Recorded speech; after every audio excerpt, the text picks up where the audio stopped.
Muito bem, a gente vai agora para os destaques que estão marcando o dia de hoje.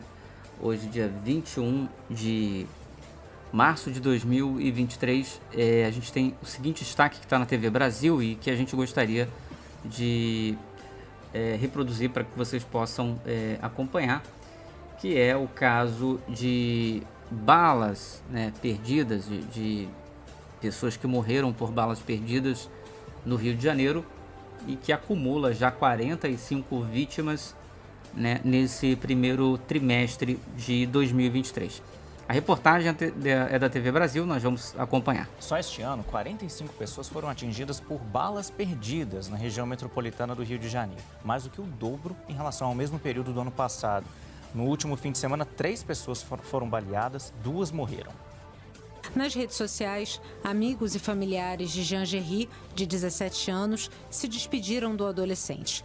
O professor de história da escola em que o jovem estudava lamentou a morte. Eu sou professor de história, para quem não conhece, meu ex-aluno Jean Gerry, um moleque muito maneiro, resenha pra caramba, gente boa. E um menino de 16 anos foi mais uma vítima da violência absurda que vive o Rio de Janeiro.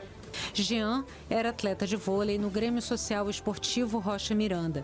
O perfil do time postou uma homenagem ao jogador. O adolescente estava em um carro com a família voltando para casa em Rocha Miranda, na Zona Norte, no sábado. O tiro teria sido disparado durante uma perseguição policial na altura da favela Faz Quem Quer. Mas, de acordo com a polícia, não havia confronto no momento em que Jean foi atingido. No domingo, o militar e professor de jiu-jitsu Antônio Carlos Guarani também foi baleado no Jardim Novo, em Realengo, quando ia assistir com amigos ao jogo do Vasco e do Flamengo. Havia uma ação policial na estrada Nogueira de Sá. E na quinta-feira passada, Valdemar Rufino, de 66 anos, foi atingido durante um tiroteio em uma ação policial no Jacarezinho, na Zona Norte. Valdemar era pai de um dos 28 mortos na Operação do Jacarezinho em 2021. De 16 a 19 de março, em 4 dias, a região metropolitana do Rio contabilizou 9 vítimas de bala perdida. Os 3 primeiros meses do ano foram marcados por violência no Grande Rio. Houve registro de 45 vítimas de bala perdida na região. O número é mais que o dobro comparado ao mesmo período do ano passado, quando houve registro de 20 pessoas atingidas. Os dados são do Instituto Fogo Cruzado. Se nós temos um cenário em que, por conta desses conflitos, por conta desses tiroteios, nós tivemos 9 pessoas baleadas em apenas 4 dias, fica muito óbvio que essa política de conflito, essa política de combate que o próprio governador defende, não está dando resultado. Pois é, e quanto a isso, a gente não tem muito o que contrapor. Se a política de opressão contra, né, as organizações criminosas funcionassem efetivamente, nós não teríamos essa quantidade de confrontação e de mortes no Rio de Janeiro, infelizmente. Agora vamos para uma outra notícia importante que traz aqui a questão da parceria estratégica da China e da Rússia. Isso é um ponto muito importante, né, explicar e analisar por quê. A Rússia foi muito sancionada por conta dessa invasão da Ucrânia, né? O mundo todo praticamente sancionou a Rússia, com algumas exceções, principalmente os principais aliados dos Estados Unidos, né? Por exemplo, a Europa entrou nessa onda de sanções contra a Rússia, conseguindo ali abalar parte da economia da Rússia, mas se pensava que o estrago seria muito maior. As grandes potências pensavam que conseguiriam afetar severamente a Rússia. Claro que houve, né, um abalo na economia russa, mas não como se previa, né? Principalmente a potência hegemônica que é os Estados Unidos. Não conseguiram aquela catástrofe econômica que acharam que a Rússia iria entrar. E talvez isso em parte se dê pelo apoio da China à Rússia, não de forma oficial, porque de forma oficial a China se mostra neutra nesse conflito. Mas se vocês analisarem as notícias que falam que tudo aquilo que a Rússia perdeu do Ocidente a nível financeiro, vamos botar assim, por conta do boicote dos países ocidentais, a China de alguma forma contrabalançou, equilibrou, né, fazendo o papel de substituição, né, nesta situação econômica. E eu fico aqui pensando, se a China entrasse de cabeça no apoio com a Rússia, né, em apoio à Rússia, quando que esse conflito iria acabar e aonde nós chegaríamos? Porque os Estados Unidos são o maior paiol de armas do planeta, sem sombra de dúvidas. Junto lá com a OTAN, mas vamos classificar os americanos, o maior paiol de armas do planeta. E o segundo é a Rússia. E qual seria o terceiro? A China. Você já imaginou se nós tivéssemos a Rússia e a China empenhadas neste papel militar na Ucrânia, o que não poderia trazer de desgraça para o planeta e como isso poderia escalar para uma situação ainda mais tensa do que a atual? Pois é, essa matéria ela vai um pouco nisso. Ela fala dessa parceria estratégica que o Putin e o Xi Jinping, que é o presidente chinês, selaram. Vamos à reportagem da TV Brasil para a gente entender. O presidente da Rússia, Vladimir Putin, afirmou hoje que o plano apresentado pela China pode servir de base para um acordo de paz com a Ucrânia. Mas, segundo ele, Kiev e o Ocidente não querem. Putin deu essa declaração após um encontro com o presidente Xi Jinping, presidente chinês Xi Jinping, hoje em Moscou. Os dois líderes também confirmaram o que chamam de parceria estratégica entre os dois países. Na entrevista após o encontro, Putin também ameaçou revidar caso o Reino Unido forneça à Ucrânia projéteis com urânio empobrecido. Esse urânio é um subproduto do processo para a fabricação de urânio enriquecido, usado em armas nucleares. Putin também disse que o Ocidente parece estar pronto para lutar contra a Rússia até a morte do último ucraniano, mas que a Rússia não deixará isso acontecer. Já o presidente chinês Xi Jinping afirmou que Pequim permanece neutro em relação ao conflito entre Rússia e Ucrânia e que está comprometido com o retorno das negociações de paz. Além da guerra, Putin e Xi Jinping discutiram o que chamaram de parcerias estratégicas nas áreas de comércio, energia e política.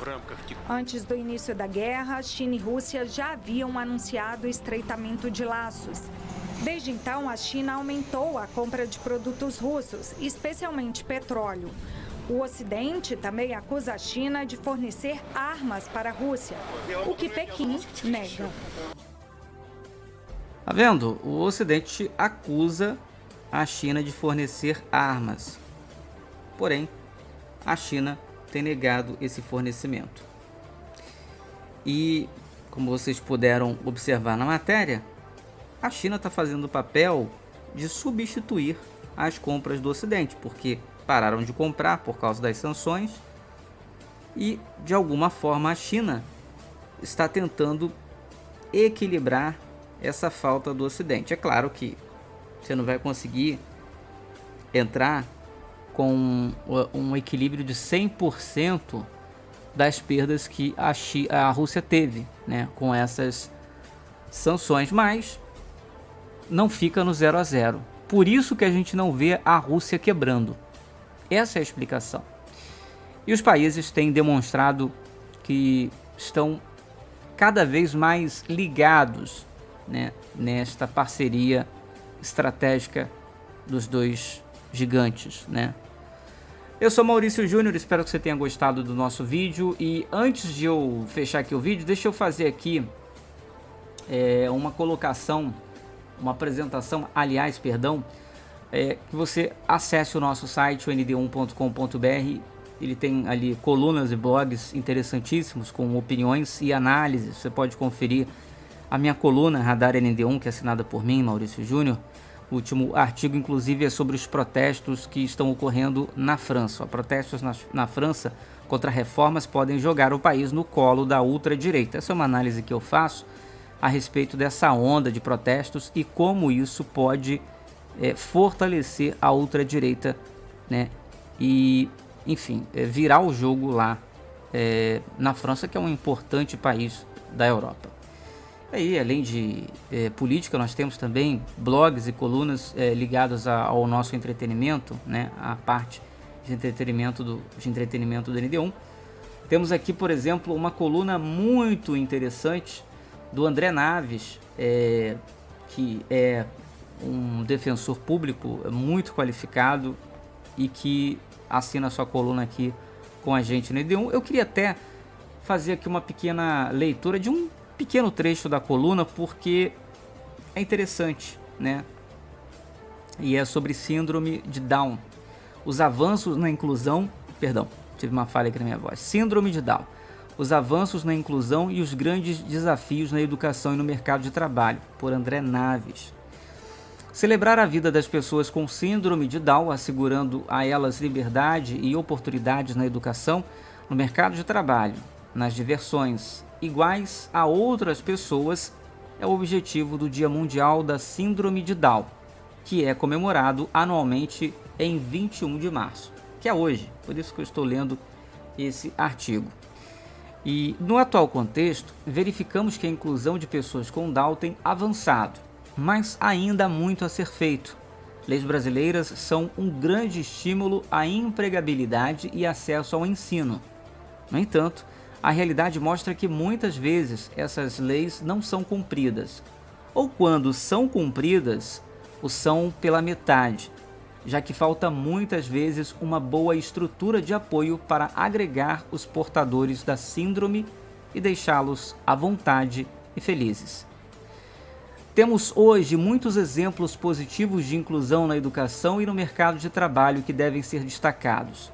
Muitas escolas têm adotado medidas para atender às necessidades educacionais especiais de pessoas com síndrome de Down, como a adaptação do ambiente de ensino e contratação de professores especializados, embora o número ainda seja insuficiente em muitas escolas, principalmente na rede pública, destaca o defensor público federal André Naves, especialista em direitos humanos e sociais. E aqui o artigo completo você acompanha em nd1.com.br. O link está na descrição do nosso site. Primeiro link, só entrar e acessar e ver. Além dessa coluna do André Naves, que é excelente, tem outras colunas de política, de outros temas importantes e até de entretenimento.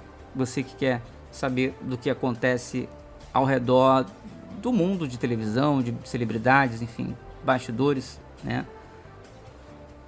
Muito bem, eu gostaria de agradecer a sua atenção e até o próximo vídeo aqui no ND1 Play.